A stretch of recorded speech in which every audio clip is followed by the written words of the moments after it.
Hello world, welcome back to our channel. Let's start with the news today. Russian invasion of Ukraine forced Germany into a diplomatic U-turn. Sweden and Switzerland did almost nothing to oppose Hitler, but they are sanctioning Putin now for attacking Ukraine.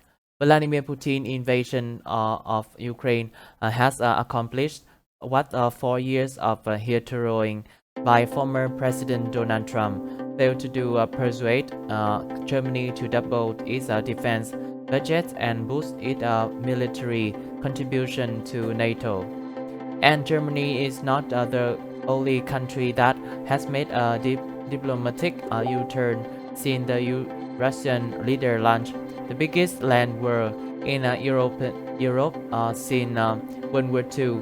Top diplomats say, "I was talking to my wife and saying that Biden did a good job in uniting the West," said Ian Kelly, the former U.S. ambassador to the Organization for Security and Cooperation in Europe, as well as the nation of Georgia. She said, "No, Putin did a good job of uniting the West." Kelly, who is also the ambassador in residence at the Northwestern University, spoke out as a Putin offensive entered its 7th day, and Russian invaders continues to be stymied by stiff Ukrainian resistance, while much of the world was now allied against Moscow and imposing punishing economic sanctions. "We are seeing the West unite as never before," Kelly said. The sentiment echoed that of Senator Tim Kaine, Diva, and after President Joe Biden on Tuesday condemned the Russian invasion in his State of the Union speech. "You are seeing everybody on their feet, praising Ukrainians' courage, but also celebrating the fact that in this really tough time, alliances like NATO have really proven their worth." Kaine said, "Remember, President Trump would kind of cozy up to Putin and trust NATO.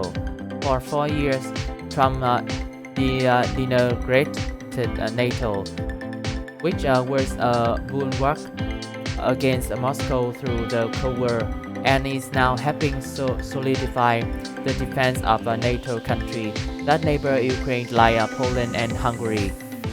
While Trump was in the White House, key member countries like France and Germany began striking out on their own with a diplomatic move with Moscow independent of the European Union and calling for European strategic autonomy spirit from the US and NATO, Kelly said.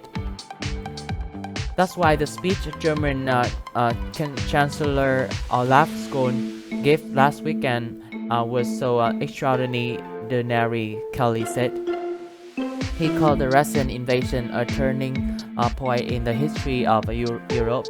Kelly said, "The line that struck out to me was Putin freed Germany of its historic guide from World War II. Then Scholz announced he was essentially doubling his country's defense budget. Trump had called Germany a captive of Russia and said it was unfair to U.S. taxpayers that Germany buy oil and gas from Russia while enjoying the umbrella of defense provided by U.S. dollars. But since Russia invaded Ukraine, Scholz has scrapped the $11 billion Nord Stream 2 pipeline, which would bring Russian natural gas into Germany, bypassing several other NATO allied countries. That was seen as a major sacrifice because Germany is highly reliant on Russian natural gas. The expert said Scholz also dramatically boosted the defense spending by committing $113 billion to a special armed force fund. After years of criticism from Trump, for failing to hit our target of spending 2% of Germany's gross domestic product on defense. At the heart of the matter is in the question of whether power can break the law, Scholz said. Whether we allow Putin to turn back the hands of time to the day of the great powers of the 19th century, or whether we fight it within ourselves to set limits on a warmonger like Putin.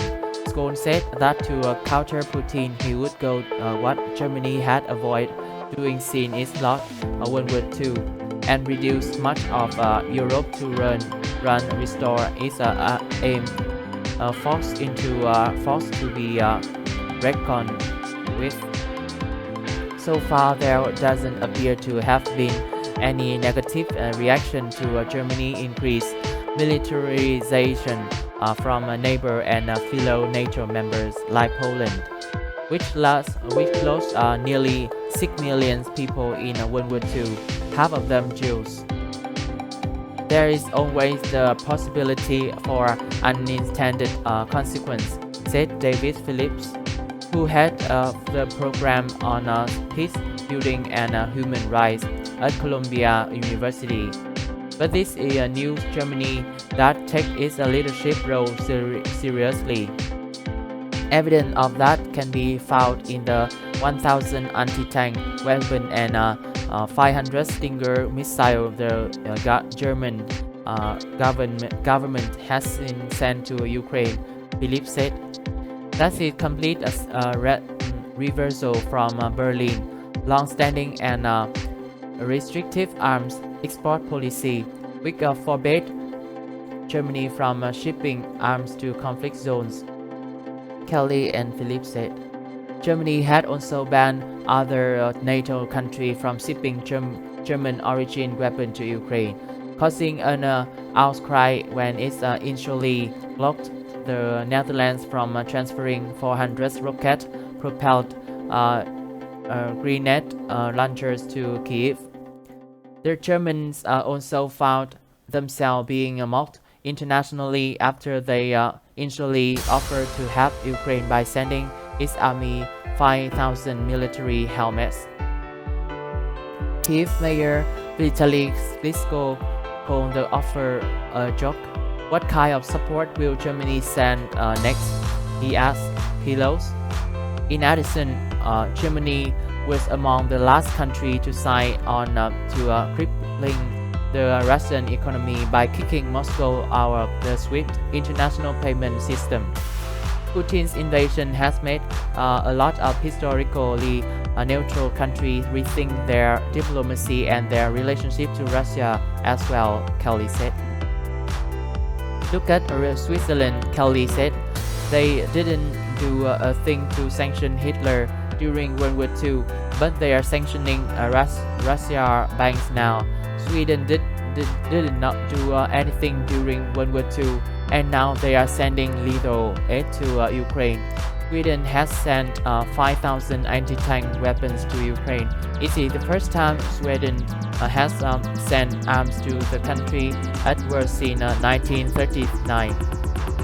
When it aided its neighbor Finland against a Soviet invasion, Finland, which was neutral through the Cold War, is moving along the Sweden toward possible membership in NATO, Kelly said. Even Hungary, whose far-right Prime Minister Viktor Orban is an ally of Putin and reportedly helped poison Trump's view of Ukraine, and Zelensky has come out against the Russian invasion. This is the end of our news today. If you like this video, please like and subscribe for our channel. Thanks for watching and see you next time.